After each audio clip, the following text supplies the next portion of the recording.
可以把我们的手机关成静音，或者是关成震动，来顺利我们待会礼拜的进行。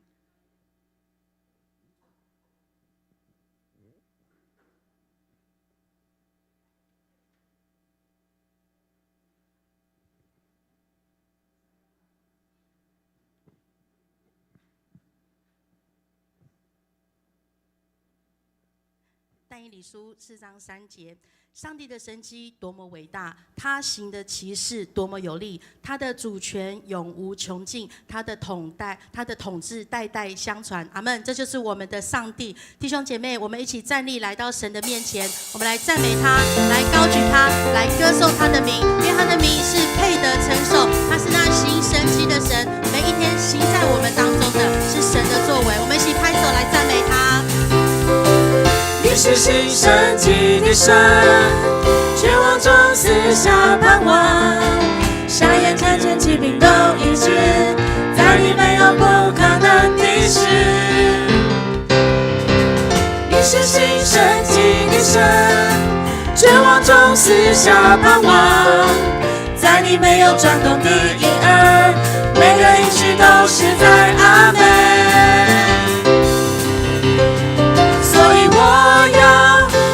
欢呼，一遍一遍不停来欢呼，直到耶利哥的城墙一片片倒塌。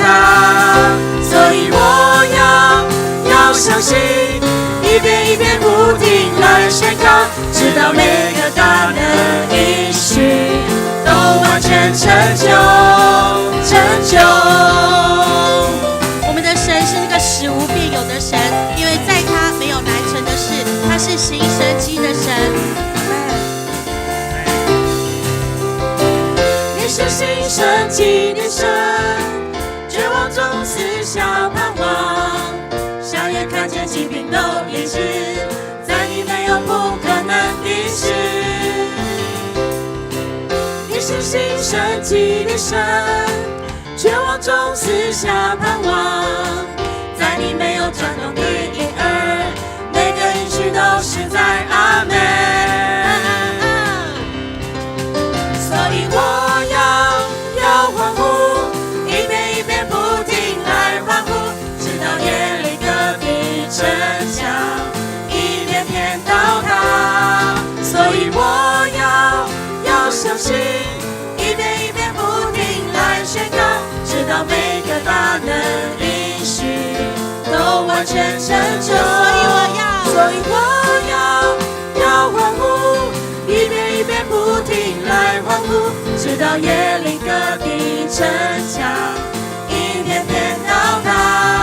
所以我要相信，一遍一遍不停来宣告，直到每个大能应许都完全成就。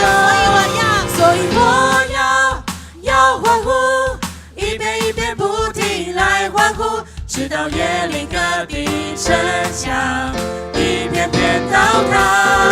所以我要相信，一遍一遍不停来宣告，直到每个大能应许都完全成就。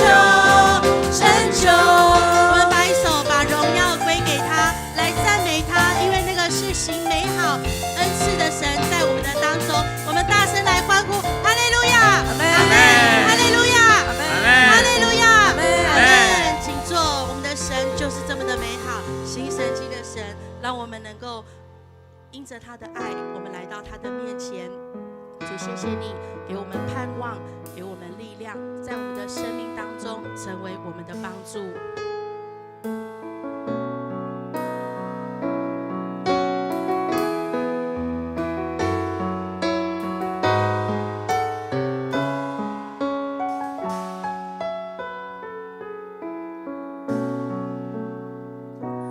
有一个梦想在我心头，一路上不该有人独自停留，只要你愿意，小小亮光能在黑暗里照亮，为所爱出声音，唱一首歌让世界倾听，手握着手就有温暖，活得精彩都是因为爱，为爱而生，为爱而活，为爱去付出，拥抱不放手，为爱流泪，为爱而笑，为爱我愿意一路同行。爱里没有孤单，没有惧怕，放下自己多走一里路，单单相信没有保留，因为爱里满有奇迹。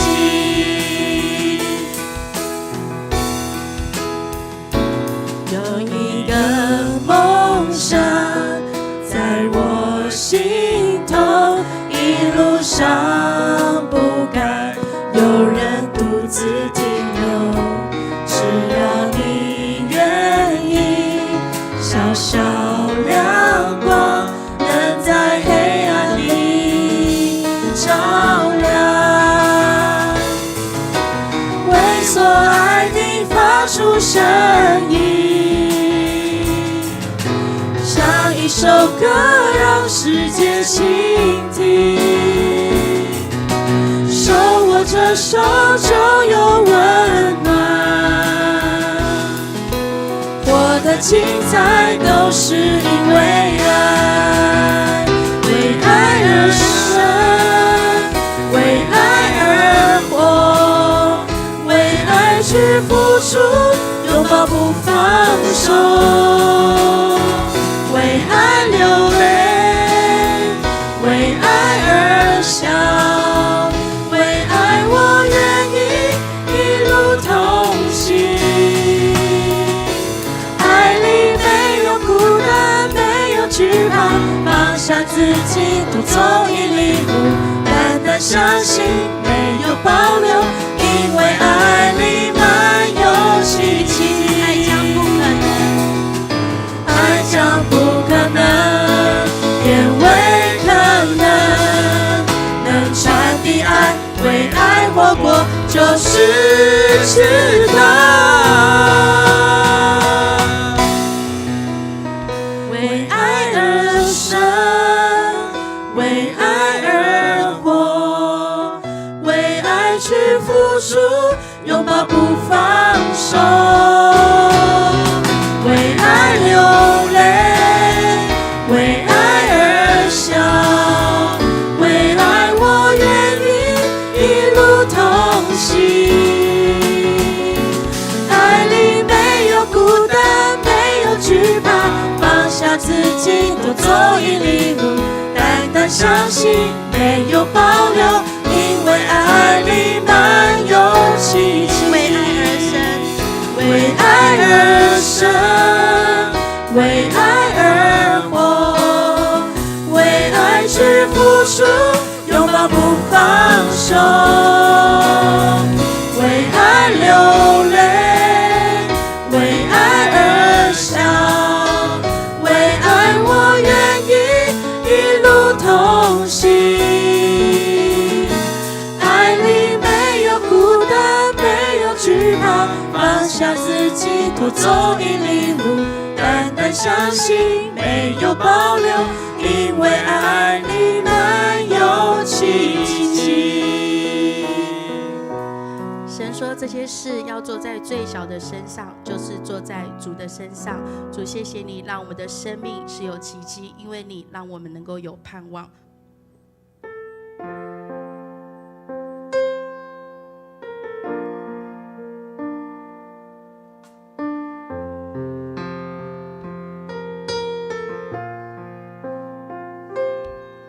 常听说世间爱没长久，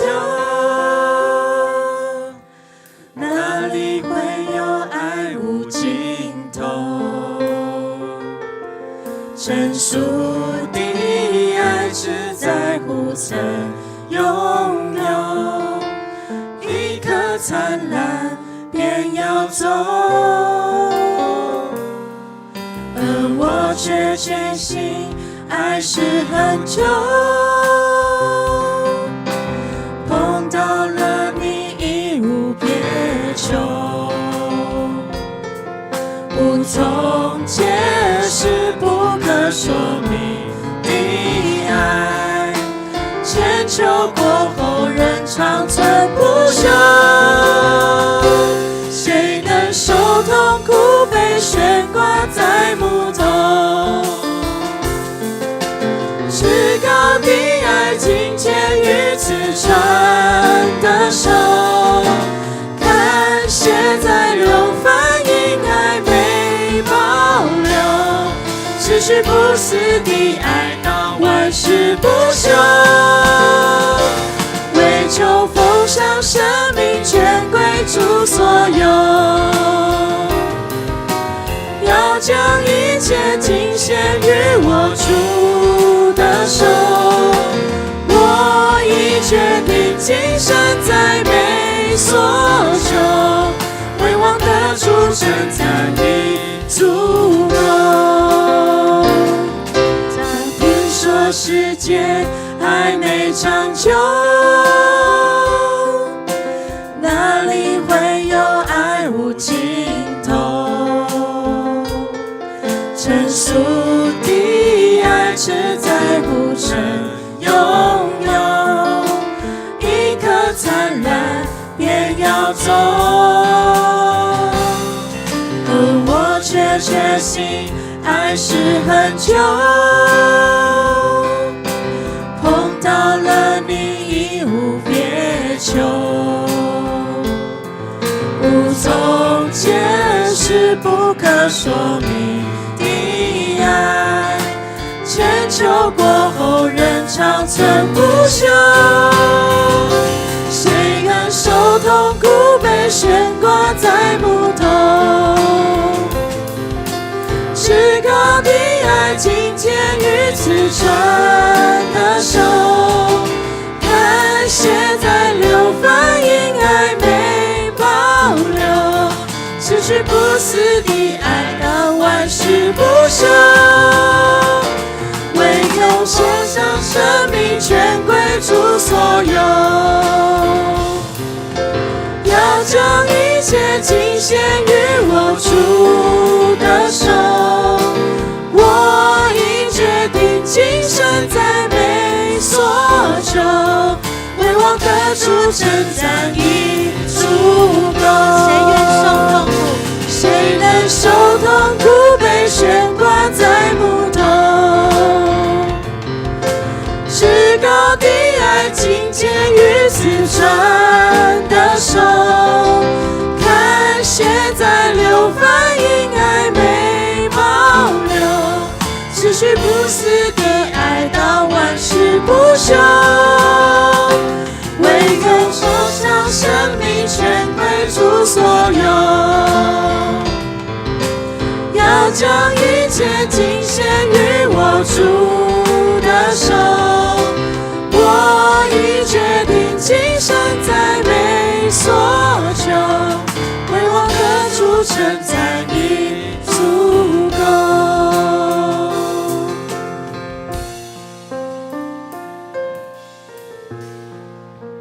天父上帝，我们要为了每个礼拜都能来到主的面前来敬拜主，献上感谢。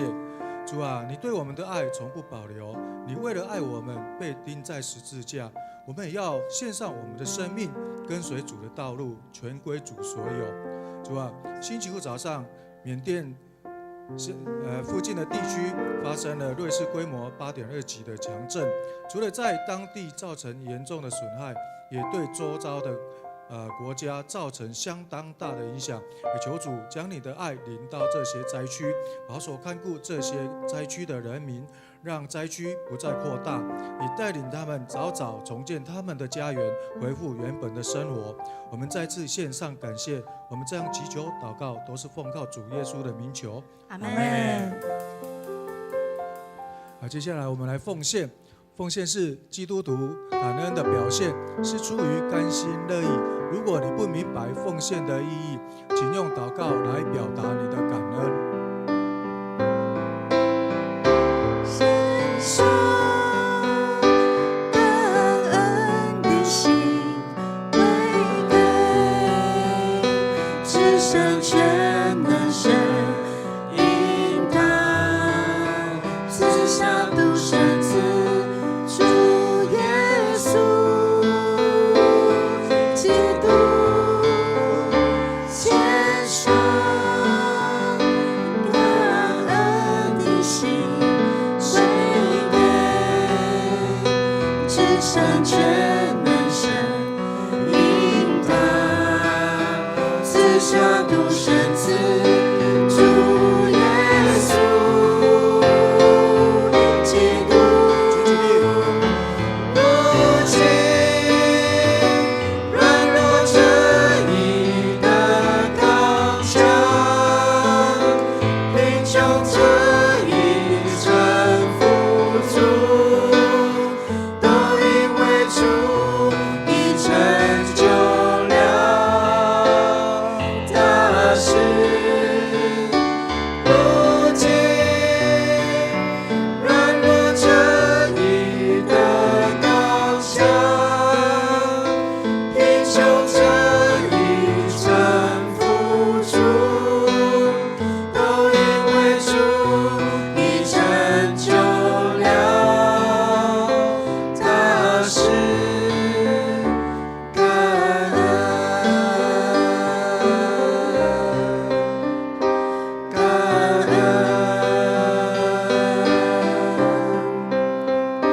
感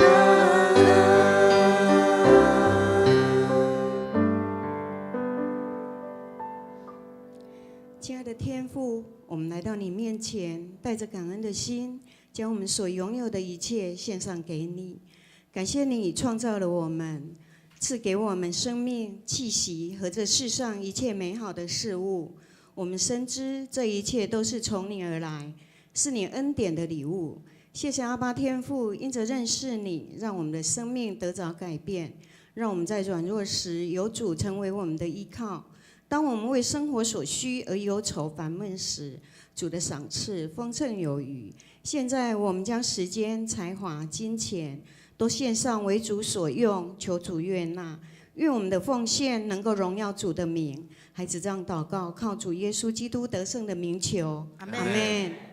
请坐。请坐。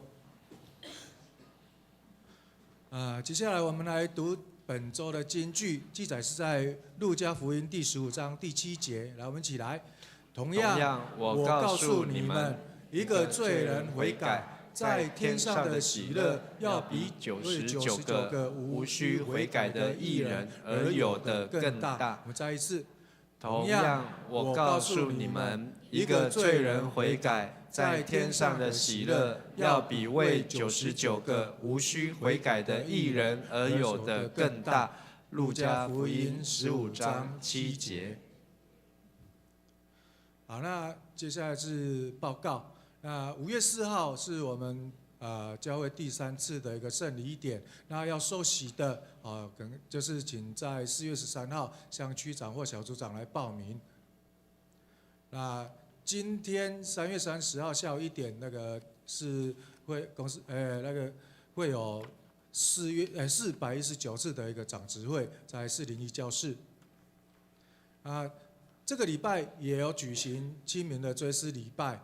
那这个追思是在目前这个有2个电视荧幕，那可以让我们来追思，然后是在49号的2楼。那如果说你还没有过去的那等一下我们结束之后，你再到49号2楼来做为我们的故人来追思。4月2号的晚上的7点半有333的祷告会，也请大家一起来参加。4月2号的那个星期三的早上10点半到12点有松大的讲座。4月19号有举办嘉南杯桌球比赛，那报名是到今天截止，所以要报名的请赶快等一下赶快到那个办公室完成那个报名跟缴费。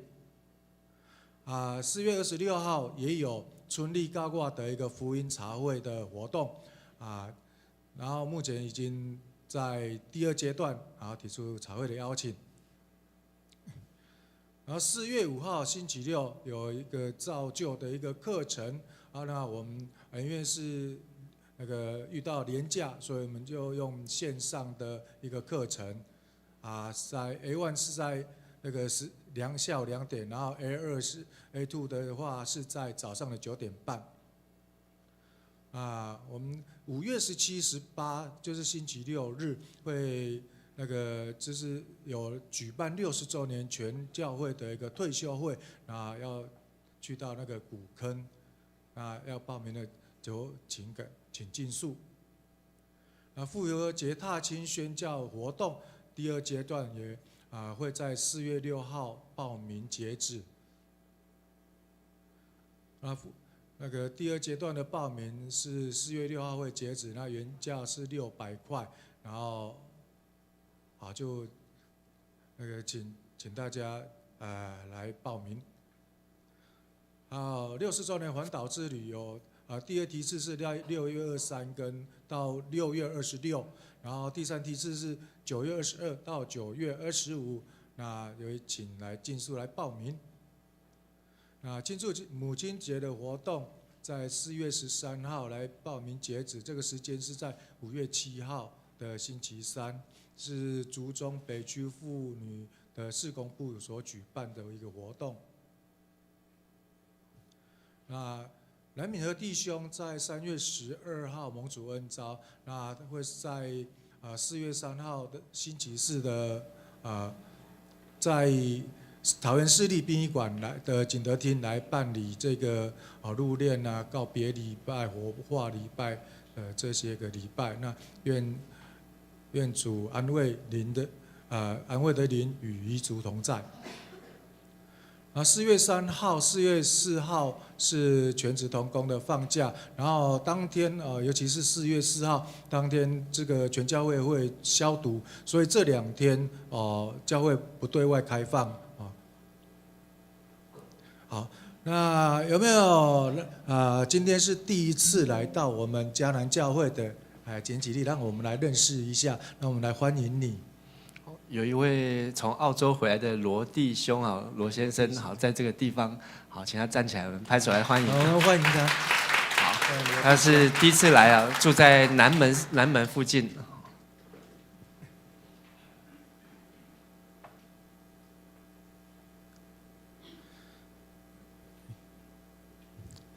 好，接下来我们来读圣经，记载是在路加福音第15章1到7节。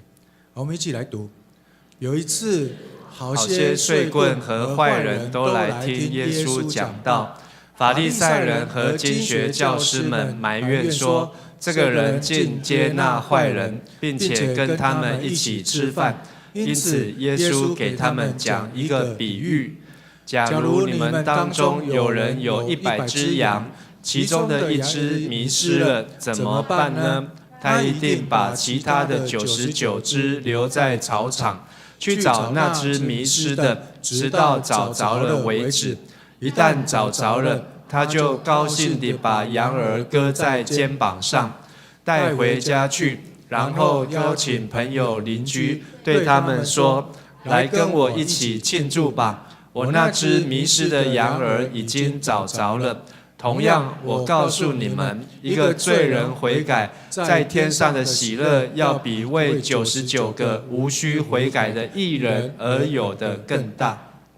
接下来我们要请本堂陈牧师来为我们讲道题目是更大的欢喜，更大的欢喜。我们一起来祷告。阿爸父神，我们向你献上感谢，带领我们在过去的1个礼拜当中，保守我们每一个人都能够有主你的看顾，出入都能够有平安。我们也在今天的主日，透过在清明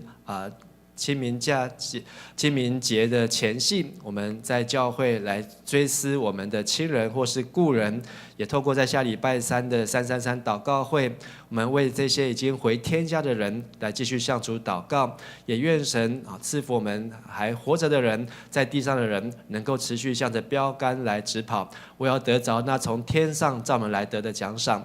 主啊，也愿你的话语再次成我们脚前的灯，路上的光。我们这样感谢祷告祈求，奉靠主耶稣基督的圣名，阿们。好，大家平安。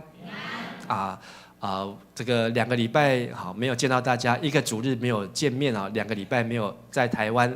好，那看到大家呢非常的想念，好，不晓得大家有没有想念牧师，还是说牧师怎么谢谢，还是说牧师怎么这么快就回来了？那你不是要去很久？好，但是呢在泰国曼谷发生大地震那天也有会友打电话来教会，或是跟长老问阿伯叔因邓来了没有？好，牧师他们不是要在曼谷转机吗？好，那感谢主，我们那一天是早上8点多从曼谷离开，12点多曼谷就发生大地震了。好，那一天我们住的旅馆还是一个30几层的旅馆好，我们住在15楼的地方。好，那如果遇到了地震之后，那可能这个交通班机可能都会遇到这个搅扰。好，不过我们还是要继续为在缅甸这个强震来祷告。好，那他们在这个地方很没有地震的经验。好，那很多都是第一次，连在泰国曼谷也是好，30几年没有遇过地震。好，但是一个很夸张的新闻就是让我们看到一个泰国的公家机关的建筑建这个大楼30层的大楼，居然在地震当中就这样活生生的像积木这样倒下来。好，那很多人去了解，就是这是一个中国的这个建设，好，中国跟曼谷合作的建设。好，那也让我们想到说，在立法院有立法委员，好，那一直在鼓吹说，中国盖房子又快又好，好，这是那个立委说的，说我们的台湾的政府应该要邀请他们来这边，好，让我们来学习他们中国怎么盖房子好，不过在这个地震之后，好，可能对这个中国盖的房子大家可能要再评估好，但是我们也为这个在缅甸地区所发生的灾难，因为他们的资讯比较慢，所以很多的实际的情形可能还不是很晓得，包括他们对于搜救这一些我们还是要持续的关心，持续的为他们来祷告。我们在台湾也有很多地震的经验，所以台湾在921之后，我们所有的建筑的法规整个都改变，所以我们再来921之后所遇到的地震，很多的建筑物，就算台北101，它都能够经得起这样的强震，这是需要人工的智慧，需要经验的累积这次牧师呢，他教会弟兄姐妹到德国去，看到德国的教堂，随便都是500年。700年、800年、1000年起跳，所以他们的教堂呢，能够历久弥新，真的是神奇，真的是非常的不容易。他们的相信一定是在建礼拜堂的时候，一定他们就知道这个礼拜堂建下去，不论是盖在山上，或是盖在这个广场当中。他们都相信这个教堂是要能够要超越这个更长久的时间甚至在德国遇到第2次世界大战当中，受到英军美军轰炸，很多的教堂呢都曾经就被这个轰炸过，几乎是半毁或是全倒，但是他们依然把它重建起来，而且还是建得跟被炸毁前一样的教堂。好，所以甚至有的你很难分清楚，这到底是有被炸过的吗？怎么可能？好，被炸过之后还能够再建回来一样的教堂？德国人他们对于这个信仰，对于透过盖礼拜堂，他们是非常的热切。好，他们希望透过建礼拜堂，能够越高越尖，好，然后越离天越近，越能够来荣耀上帝。但是呢，我们去参观这么多的礼拜堂，好，发现在里面做礼拜的呢，好，这是某一个主日好的礼拜当中，牧师那天还特别带牧师服，好，跟这个我们在台下呢，好参加礼拜的人。好，其实这个是礼拜天的下午了。好，他们早上礼拜已经结束。好，不过我们所知道，好各个教堂的做礼拜的人，好里面的人呢，好已经越来越少。所以你觉得上帝喜爱的是这个教堂的礼拜堂，还是喜爱这个教堂里面做礼拜的人？是礼拜堂还是人？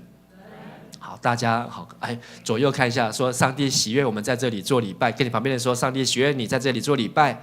上帝喜悦你在这里做礼拜，好，所以我们做礼拜的不是一个500年、800年的教堂，但是上帝喜爱的是在这个礼拜堂当中做礼拜的人啊。今天我们看到，不论是在德国、欧洲，或是在美洲、在美国，很多基督教的国家，但是在礼拜天，他们去做礼拜的人呢，是越来越少，不断的凋零和老化。这也成为我们在台湾今天也是一个将来可能会遇到。我们若不再去传福音，若不再去鼓励年轻人，我们可能教会以后遇到的情况也会有一样的问题。教会教堂有很多的资源，可是呢，在里面的人呢，却是越来越少。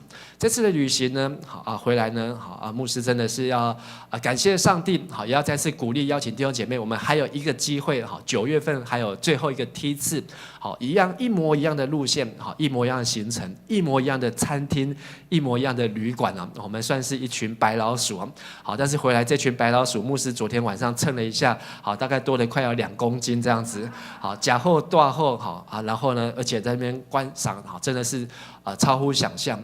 那旅行社也很直白说，因为我们这次呢报名的第一团参加的人数并不是很多，所以旅行社是亏本，但是他依然的把这个服务做到最好。那我们也能够透过参加陶家互助社，让这个16万将近16万的团费呢，能够分18期。那所以分摊下来了，1个月大概只要缴8000块，你就能够有机会到德国看这些20-30座，每一座都是500年以上的教堂，而且能够来走这个马丁路德宗教改革的路线呢。更重要的是能够在这当中去感受，在500年前，为了从圣经当中的真理，他们所看到，所要将这个化为行动。最后这张照片呢，就是我们在瓦特堡，也是马丁路德被通缉，在追杀的时候呢，他躲藏在那边一段时间。那我们后面那个房子的尖尖那个窗户呢，就是马丁路德的书房啊。那时候呢，上帝安排贵人，让他能够在那边，他不是在躲避灾难。他在那边将整本的圣经，新约圣经翻译成德文，用很短的时间翻译成德文。德文再通过印刷术之后呢，让更多的德国人，特别是农民、不识字或是不认识拉丁文的德国人，能够来读圣经，而他们真的发现要回到圣经，回到上帝的话当中。所以这次的宗教改革之旅，我们也是每天都在听陈牧师讲这个路加福音啊，我们每天在游览车上，都听听这个每日灵修，发现上帝的话呢是无远弗届，不受到拦阻。所以牧师在这边也鼓励我们弟兄姐妹，还有一次的报名的机会，是在9月初。如果呢想要知道更多呢，也可以跟牧师或是可以跟参与的弟兄姐妹们，跟他们来了解。但这次呢有一个插曲，就是我们最后一天要离开的时候，我们在这个法兰克福的机场呢，有一位团员，他在机场的时候上了厕所，结果回来之后发现说，他的包包留在厕所里面有他的护照，哇，就非常的紧张非常的紧张。我们知道台湾的护照呢，现在是非常的抢手好，你可以100多国免签证之外呢，甚至你可以拿去黑市卖，一本护照可以卖多少钱？台湾护照可以卖10万美金。好，现在换算现在的汇率320万台币，要不要拿去卖？不要。好，有人想说，哇，我的台湾护照拿去卖320万，我就发了。我告诉你，有一个人真的拿去卖之后呢，卖给缅甸的诈骗集团，被抓到之后，法官判他要赔多少钱呢？赔2000多万，赔2000多万。好，他卖出去的钱呢，绝对都不够他赔好，所以不要想说你赚到，但是呢，好，你有台湾护照呢，好，要好好的来使用，好，可以在透过这个台湾护照呢，好，你可以很容易的到各个国家，好，那个海关好，他就不会很凶，不会刁难你，就可以在很多的国家呢，好来去参观，好，但是这个有一个 SOP， 就是你护照不见的话呢，好，你要记得好有护照的影本或是你的照片随身身携带，或是存放在手机里面，这样就算护照不见了，还可以顺利的回到台湾啊。但是手机不见的话，好，那也就是一个麻烦一个问题。好，但是刚才讲那个团员呢，好，他在找他的护照，哇，很努力的去找，还好，只有短短的1分钟，好，还好有找回来。德国人的这个公德心，好，非常的高。好，到德国的每一个城市，好，每一个地方都会发现，好，真的都很干净，而且他们对这个公德心的要求很高。好，我们知道，好像去到日本的感觉。日本为什么进步的这么快？就是因为明治维新，明治天皇呢，他去跟德国人来学习，所以他把德国的经验带到日本，让日本能够在很短时间做事情，他们的研究、他们的方法都向德国人来看齐，所以日本才能够很短的时间，好，在快速的发展，而他们保有这样的精神。好，所以我们这个德国的宗教改革之旅呢，好，我们也可以好好的看到当时的德国，好，可能是一个日耳曼人，好，是一个农民，是一个还没有非常进步，但是上帝的话呢，500年后，好，德国成为一个非常蒙福的国家。好，虽然经过2次世界大战，好，但是呢，德国还是能够好，依然屹立不摇。今天我们所读的经文，路加福音第15章，也有3个遗失的故事。好，第一个故事就是遗失的羊。有一个人，好，他有100只羊，其中1只羊迷失了。所以呢，他就放下那99只，留在草场去寻找那迷失的羊。我相信我们一定都看过啊，耶稣呢，他也怎么样的好，是一个我们的牧羊人，并且呢，去找到我们每一只迷失的羊。好，你知道你自己是迷失的羊，请举手。好，当然没有人举手。好，你可能我们为什么是迷失的羊呢？好，因为呢，当你认识耶稣，不是你找耶稣，是耶稣来找你，对不对？所以你知道你是迷失羊人，请举手。好，因为是耶稣来找你的。好，所以你要晓得，我们都曾经就是那一只100只羊里面的那一只迷失的羊。但是耶稣放下那99只草场上的羊，去把我们带回来，而且圣经说他找到了，就把羊儿搁在肩膀上面的。好，他不是用铁链把他拉回来，好，一边拉他一边抽打他，不是。然后呢，更重要是在第6节，当他找到迷失的羊带回家之后，做了什么事情呢？邀请朋友邻居，对他们说，我们一起来读，来跟我一起庆祝吧。我那只迷失的羊儿已经找着了。当你东西不见找到了，你会不会很开心？你会不会开心到要去跟人家庆祝？应该你怎么有去庆祝吗？好，刚才我讲那个护照不见的人，好，就是牧师娘。好，这个牧师娘呢，好，她其实东西都看得很紧哦。好，不过她可能要回家太高兴了，好，所以呢，她去上个厕所，包包就留在厕所洗手间里面。好，但是呢，好，牧师不是说要这个要嘲笑牧师娘，而是牧师也跟牧师娘一样高兴，东西不见了，找着之后怎样？回来告诉左邻右舍，好，告诉各位朋友们，好，我太太的护照不见了，可是呢找到了，哈利路亚，感谢主，好，可以回台湾了，不用留在德国洗盘子啊。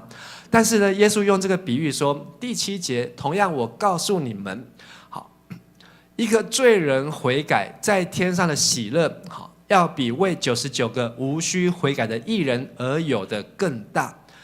耶稣在用这个故事比喻告诉我们，当这个一个罪人的悔改，那个高兴，那个喜乐，就好像你的护照在国外不见了，又找到一样的喜乐，就好像你得救一样，你可以回到天家那样子的喜乐。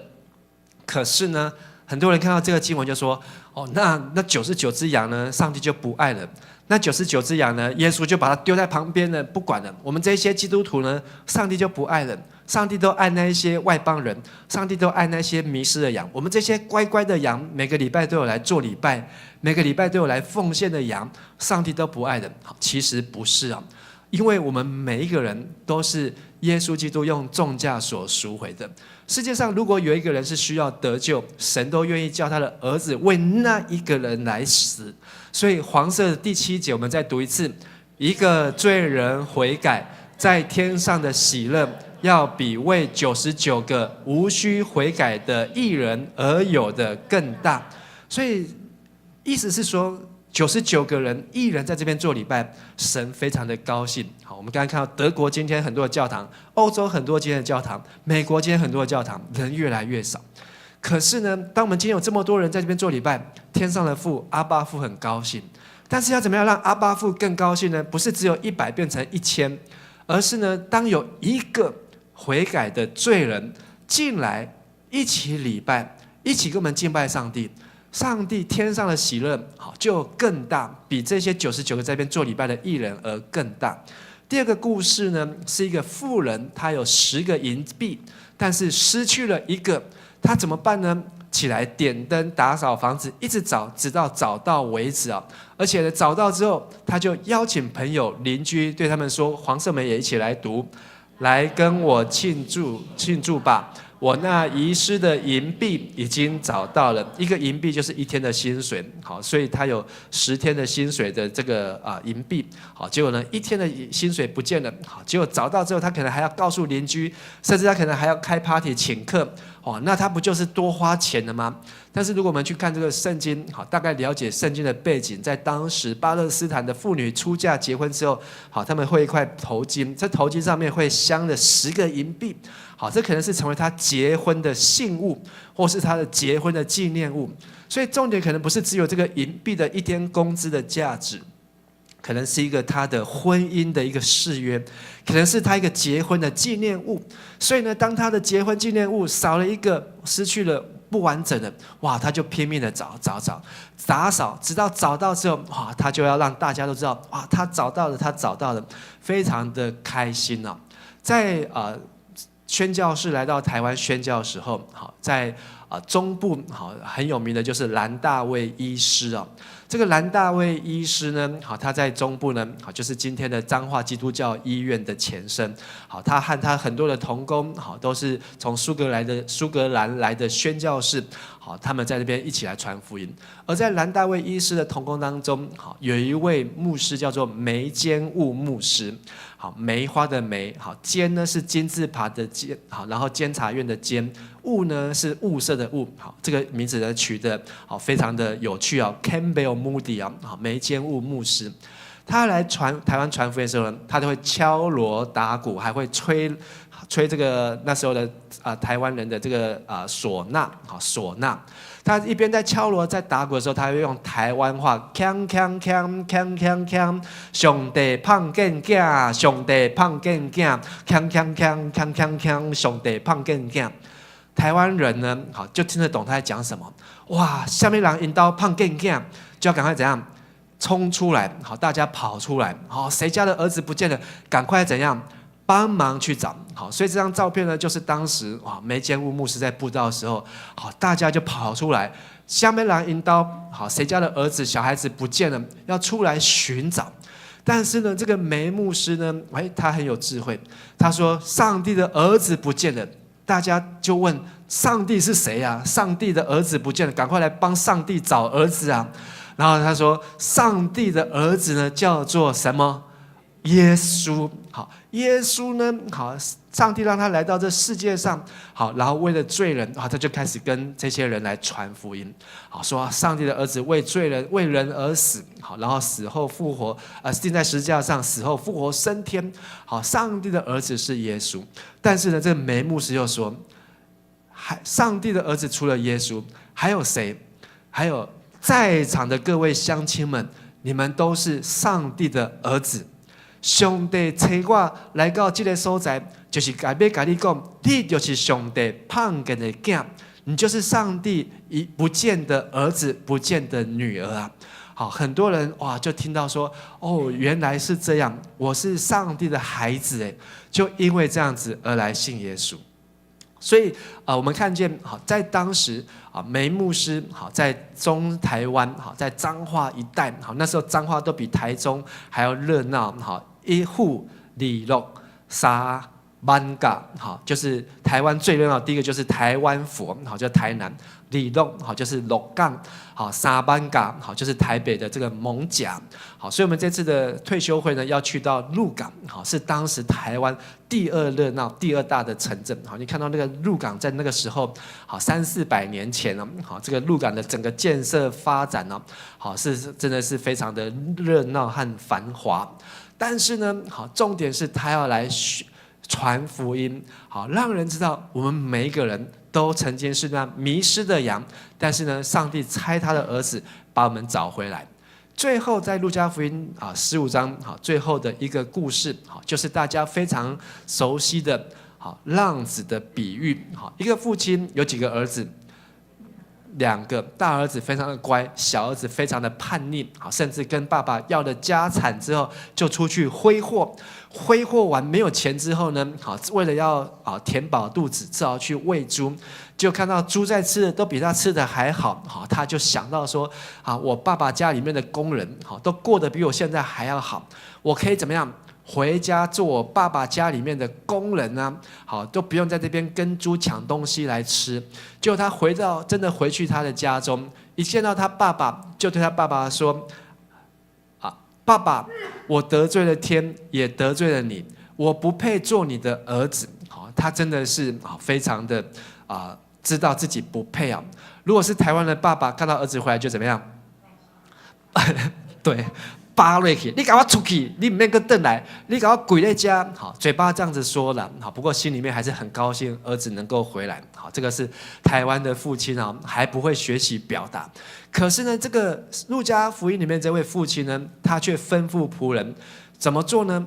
赶快拿最好的衣服给他穿上，拿戒指给他戴上，拿鞋子替他穿上，还有呢，把那一头最肥的小肥牛牵来宰了，让我们来设宴庆祝吧，我们来开 party。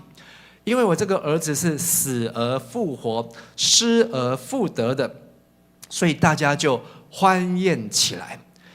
这个父亲呢，好，在他的心中认为这个儿子好真的是重生又回来，所以呢，家里面的人呢，就听这个父亲爸爸的指示呢、指令呢，大家就一起好来举办这个 party 啊！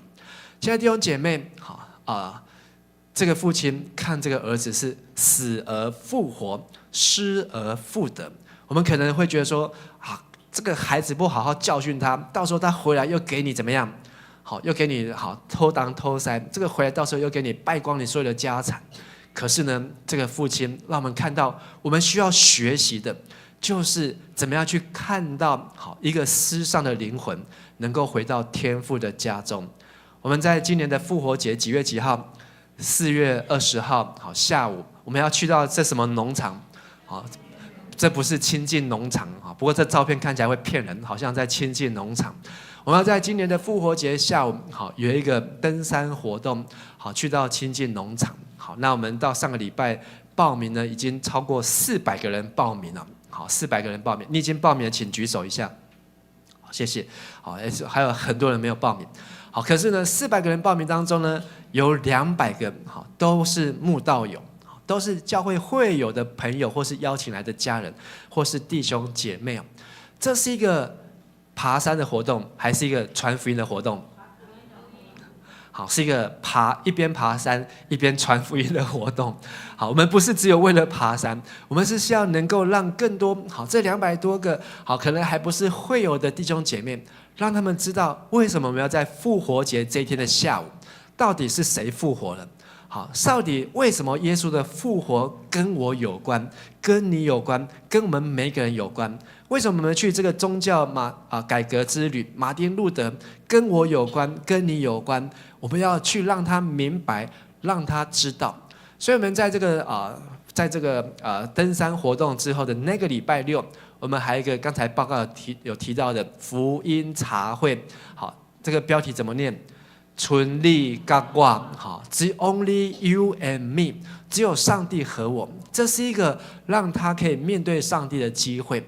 透过这样的福音茶会，让这些的慕道友有机会可以听见福音，让这慕道友有机会可以接受耶稣，成为他生命的救主，然后能够接着来教会上 A1 的课程、初信造就的课程、长大成熟的课程。可能在今年的某一次的生理点当中，或是明年，或是接下来，他就能够受洗，他就能够成为一位基督徒，能够开始有教会的生活，将来就能够成为像刚才义军长老在这里一样。义军长老在哪一年受洗的？103呢，12年前受洗的，在嘉光教会受洗的。那时候呢去开拓嘉光教会的时候呢，义军长老他都只有送他的老婆来做礼拜，然后他就到外面去呼吸新鲜的空气，他都不进来。可是呢，12年后，他已经成为教会的长老，能够来服侍神。所以我们也期待这一次有这么多的慕道友，他能够和我们一起去爬虎头山。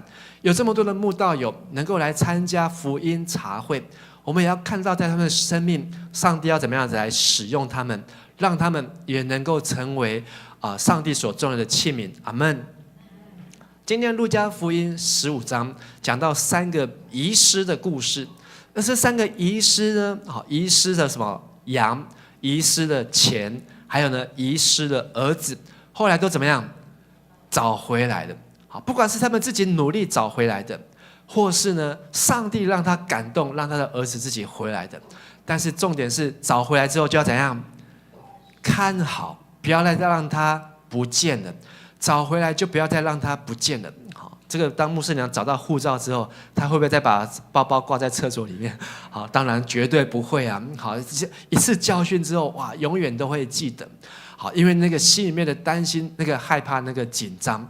当我们一个罪人回到教会之后，要怎么样？也要让他不要再离开教会。所以我们要怎么样的去喂养他？要怎么样去陪伴他？要怎么样让他可以不离开教会，而是能够在一个轨道上面？路加福音让我们看到一个罪人悔改就能够直奔天堂，因为一个罪人悔改在天上也要这样为他欢喜。所以当我们能够带一个人信主，带一个人受洗，带一个人决志，在天上就怎样？就有事情发生了，不是等到耶稣来以后，而是在地上有一个罪人悔改，在天上就有欢喜，就有快乐。虽然那99个义人在这边做礼拜，上帝都很高兴，但是可以让上帝更高兴的，就是有一个悔改的这个罪人，而在天上就有欢呼，就有掌声，就有这个呼喊声。而这个失钱的妇人，让我们看到一个罪人悔改，天上的使者都在庆祝，因为神的使者也是这样为一个罪人的悔改来欢喜快乐。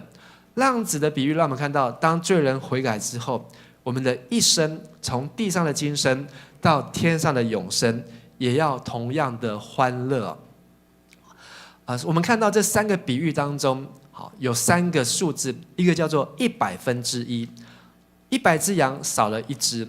然后呢，第二个是什么？1/10，有10个银钱少了1个。然后第3个呢，多少？1/2，有2个儿子少了1个。你觉得哪一个最痛？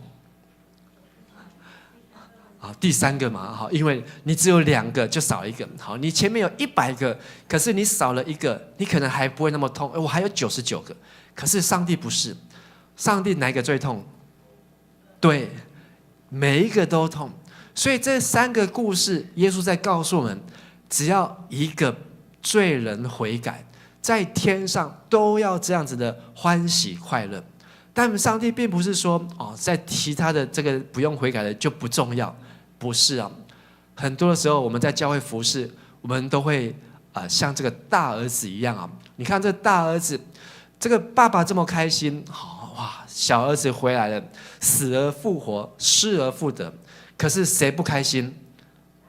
大儿子不开心。大儿子多不开心，人家在里面庆祝，他在外面死都不进去，好，然后到谁出来？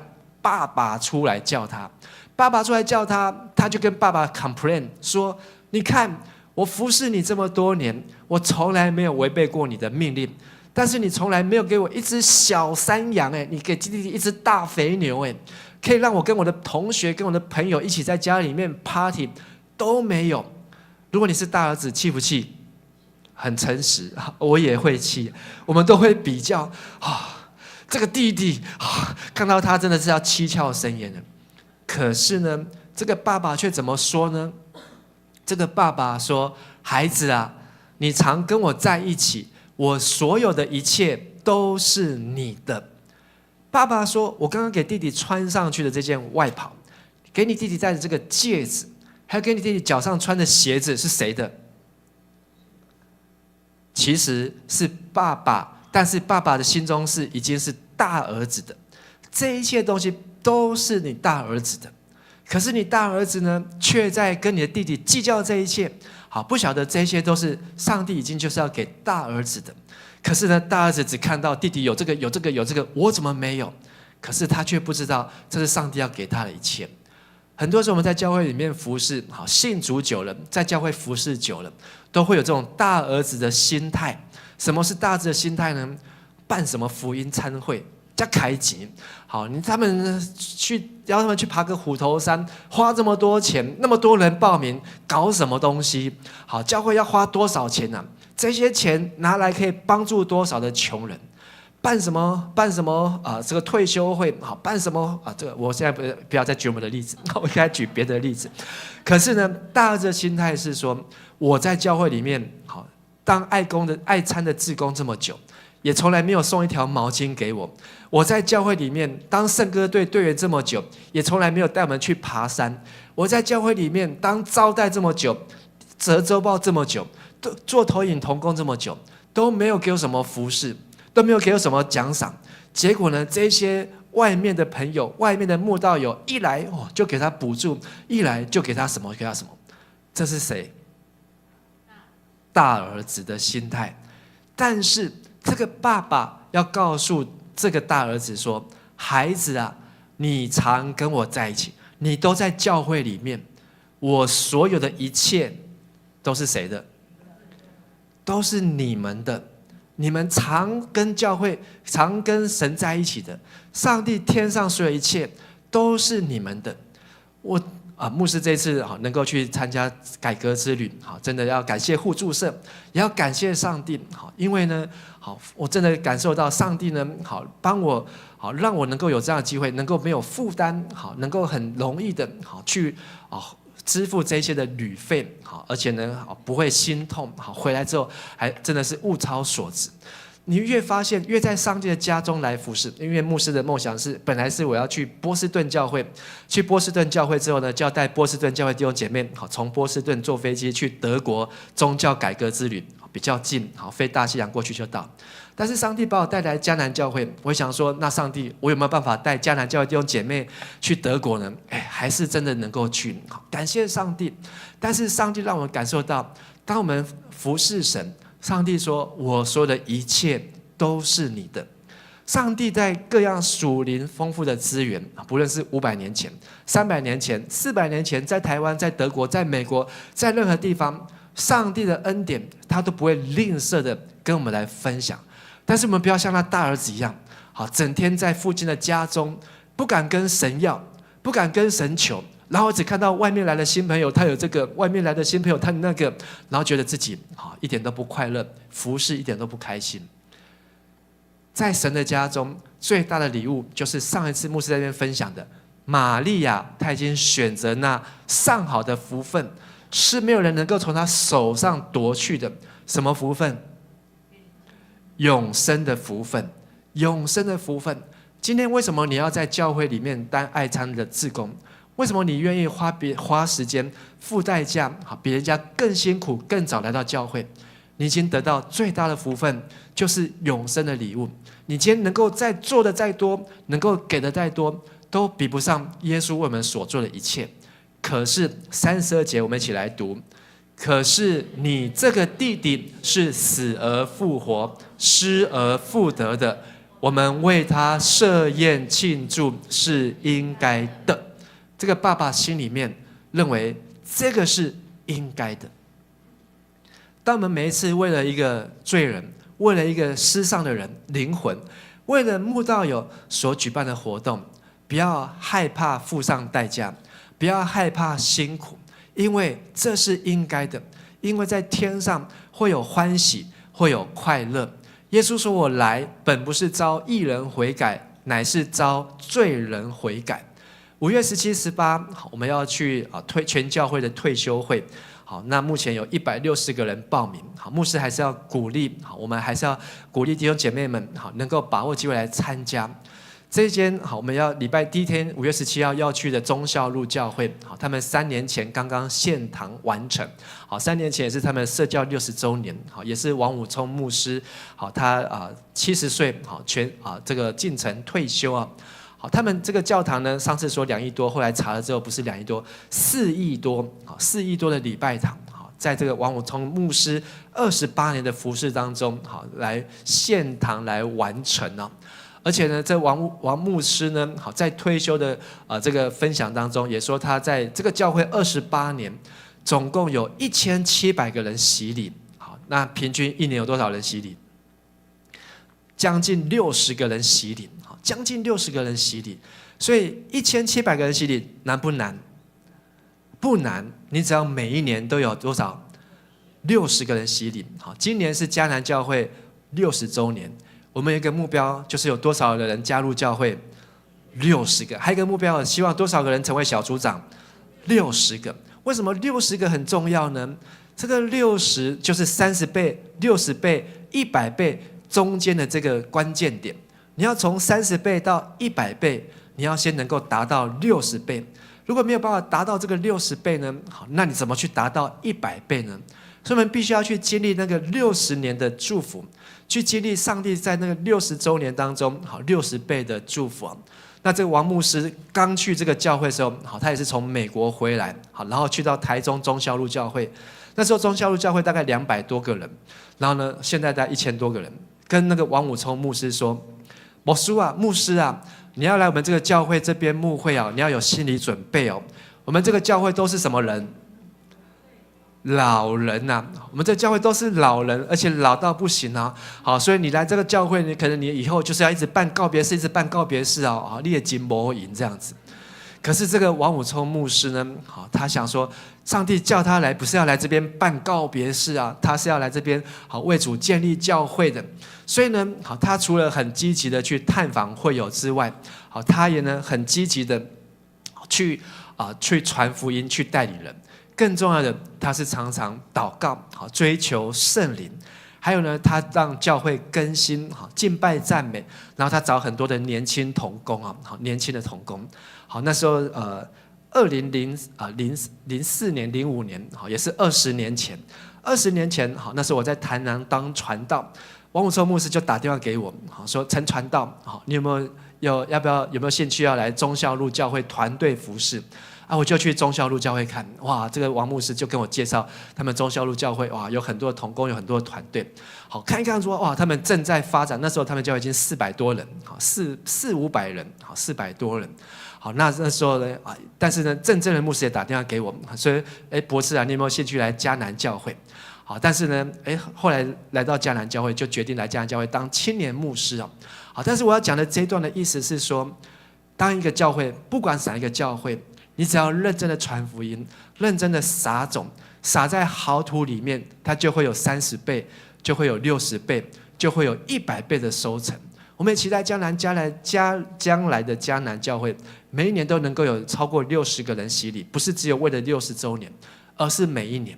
要怎么样做到？就必须要有更多的人好来参与服事，有更多的人来参与同工，有更多人能够成为小组长，有更多的人好能够加入在教会当中，而不是像在欧美、德国或是其他的这个欧美的教会一样，这么大间的礼拜堂，这么漂亮的礼拜堂，结果里面呢都没有人，在里面呢，好，真的呢，好，只剩下一个斗内的箱，好，叫你进去就斗内，好，他们每个礼拜收到的奉献，大概就是那个游客来这边斗内的奉献。这看起来真的像不像教会？外面看起来就是教会啊，里面呢却没有教会的生命，因为已经没有继续在传神的话，已经没有继续在每日的灵修，已经没有继续再把圣经神的话好好拿出来读，拿出来与人来分享。路加福音19章第10节第3次邀请大家再一次来读：人子来，为要寻找拯救失丧的人。不要想说这些失丧的人跟你我无相关，不要以为想说我们今天开长执会，我们只要报告我的事工就好，只要报告我的工作就好，而要把我们的焦点，把我们的心思放在人子所要寻找的失丧的人。他们都是耶稣从天上上帝胖更囝，让他的儿子来地上找回他迷失的羊，不管他是小羊，不管他是10个银钱当中的其中一个，或是那个浪子，不像话的浪子，但是上帝都要把我们带回到他的家中。最后一张照片也是我们在德国的最后一天，去到了在法兰克福附近的这个Worms 呢的那个一个教堂。这个教堂呢有300年的，只有300年的历史。但是呢这个导游告诉我们，他去了德国20次，他只有进去过1次。为什么呢？因为他每一次要去的时候呢都没有开。但是呢那一天我们去的时候呢，有没有开？有开，所以牧师有拍到这张照片。这个照片呢，所有的教堂里面的木造的建筑，这个木头的结构呢，都是用樱桃木搭建起来的。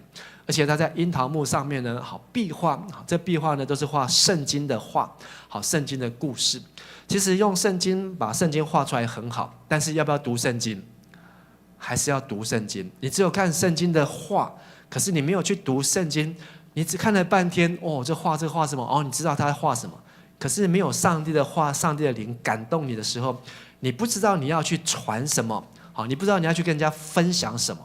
可是呢，这些壁画呢，真的是很棒。可是呢，让我更感动的不是说哇，上帝，我们可以进来这个难得可以进来参观的教堂。其实这个教堂今天还有在做礼拜，他们甚至还在里面办这个福音聚会。因为我后来去上他们教会的网站去看，哇，他们还会在里面装灯光、装音响，然后在里面敬拜赞美。所以这是一个新教的教堂。他们今天还有在里面传福音呢。但是呢，让我很感动的是，我们这一团每一次去到各个大大小小不同的教堂，大家一进去就怎样？哇！然后就开始这样，然后每个就这样。可是呢，教堂真的很大很安静，大家都很想要哇！可是呢，又要必须憋着，然后大家就深呼吸，开始狂拍照。可是让我很感动的是，我们这一团当中呢，有一个弟兄。这个弟兄呢，他还没有洗礼，还不是正式的基督徒。可是他每次呢去到一个教堂，他都有一个动作，进去不是这样，他进去都坐，而且坐下来都坐在最后一排，最后面的地方就坐在那边，坐很久。其他人就是找到前面一直拍，然后一直挖，他就每次都坐在那边，然后坐很久。然后呢，很有趣，我就问他说，后来我就发现，他说我去到每个地方他都这样坐下来，说你坐在那边都在做什么？他说他在跟上帝在讲话，这样子。他在默想，他没有说他跟上帝讲话，他在那边冥思，这样。他觉得他来这边有感受到上帝这样子。好，那我们每一餐呢都会请团员轮流起来谢饭祷告。好，全部人都轮完了，终于剩下这个还没有洗礼的弟兄，说：“某某弟兄，你要不要来谢饭祷告？”好，本来想说大家通常都是会一口就回绝，结果他就说：“好，就站起来。”然后呢，谢饭祷告就用台语谢饭祷告。好，我的天父，感谢你修属万家的他这个台语也不是讲得很认真，讲得很习惯，可是他就开始这样子讲话。牧师真的很感动。就拿手机给他录影录下来，这样子，他就在这边开始跟上帝讲话。其实这是一个罪人的悔改，他愿意跟上帝来说话，他愿意。虽然这个德国马丁路德对他来讲可能不是最重要的，但是他是为了他的太太，跟他太太一起来参加。但是在参加当中，相信他有感受到这样上帝同在的氛围。上帝同在的气氛，好，在那个大教堂的里面，好，非常的安静。你可以感受到这个，在台湾真的感受不到。台湾你真的找不到很多的地方，这个很多的地方，就算你想要安静下来，也安静不下来。好，到个礼拜堂当中，能够安安静静的，好，在那个地方有一个神圣的感觉，让你可以跟神好有一个很亲近的关系。好，这也是一个可以与神相遇、与神亲近的一种机会。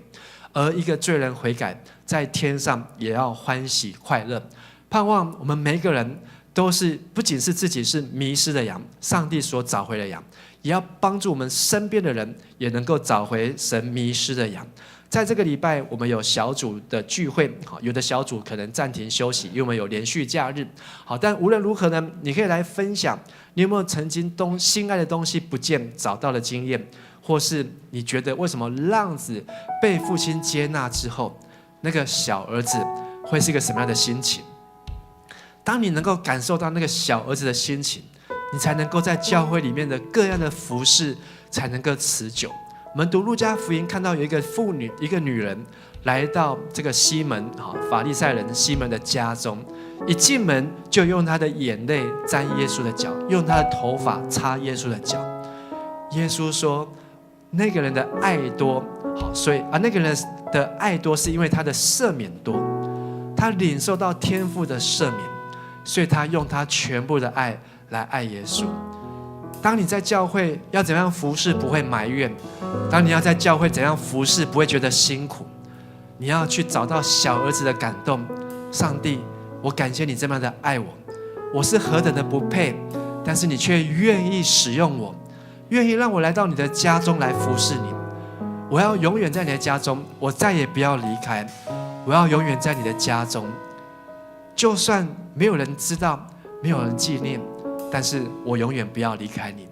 这个小儿子的感动盼望也能够让我们明白，上帝盼见囝，你我都是上帝曾经迷失的羊，迷失的银币，迷失的浪子，但是神把我们找回来，神把我们带到他的家中，神要我们能够在他的家中享受他儿子的名分，不要成为那个大儿子，一天到晚在比较，一天到晚在嫉妒，一天到晚好做得很辛苦，可是里面却有很多的埋怨，而是要知道神早就已经把一切都给了我们，上帝乐意把他的祝福恩典赐给你，赐给我，而最重要的是我们要领受神的爱，让我们明白神爱你，神爱我。邀请大家从座位上站立起来，我们用这首诗歌来回应神为我们的爱而来到这世界上。是的，天父，我们谢谢你，谢谢你爱我们每一只迷失的羊，谢谢你找到了我们。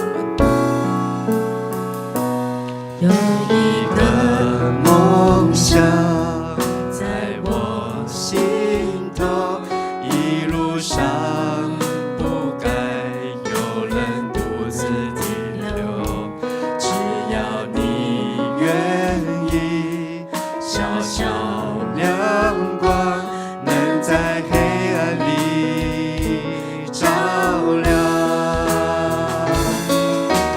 为了爱你发出声音，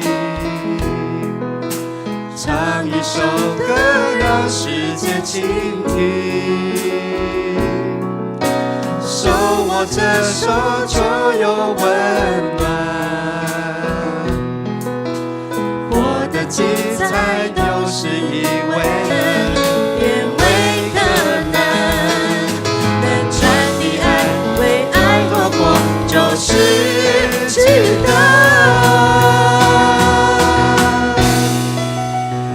为爱而生，为爱而活，为爱去付出，拥抱不放手，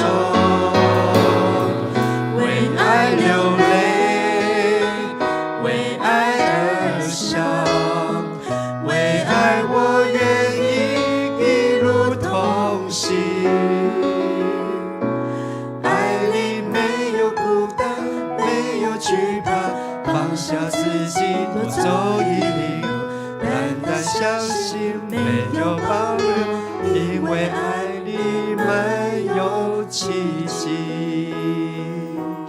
是的，阿爸父神，谢谢你，你从天上来到地上寻找我们这迷失的羊，你找着了我们，让我们能够回到家中，享受在父亲家中的外袍，享受在父亲家中的戒指，享受在父亲家中的鞋子，还要享受在父亲家中最肥的牛犊。主啊，让我们知道你已经把最好的都已经赐给我们，你已经把永生、把圣灵赐给每一位神的儿女。我们是何等的幸福，何等的有福气。但是天父的心并没有因此而满足，天父的心看到在教会的外面，看到在世上还有许多失丧的灵魂，看到在地震的当中，在灾难的当中，还有很多无助绝望的灵魂。是的，主，求你使用我们，让我们能够来宣扬你的爱，传扬你的话语，让我们能够分享你那上好的福分，让我们得到这样的祝福，同时还能够与人来分享。主啊，也求你祝福我们的教会，在60周年的此时此刻，我们能够看见神你的恩典，还要继续看见神你在前面的带领，让我们能够带领超过60个弟兄姐妹加入教会，也能够看见有超过60位弟兄姐妹成为小组长，有更多弟兄姐妹愿意花60个小时来担任志工，投入服事。让我们看到我们所做的一切都是要来回应主你的爱，回应主你的福音。愿我主耶稣基督的恩惠，天父上帝的慈爱，圣灵的帮助，圣灵的感动，与众弟兄姐妹同在，使你们成为上帝所寻见的儿女，也能够继续为神寻找神迷失的儿女，从今时直到永永远远。阿们。阿们。因为在他的爱里满有神迹，所以我相信，我宣告他是行神迹的神。阿们。阿们。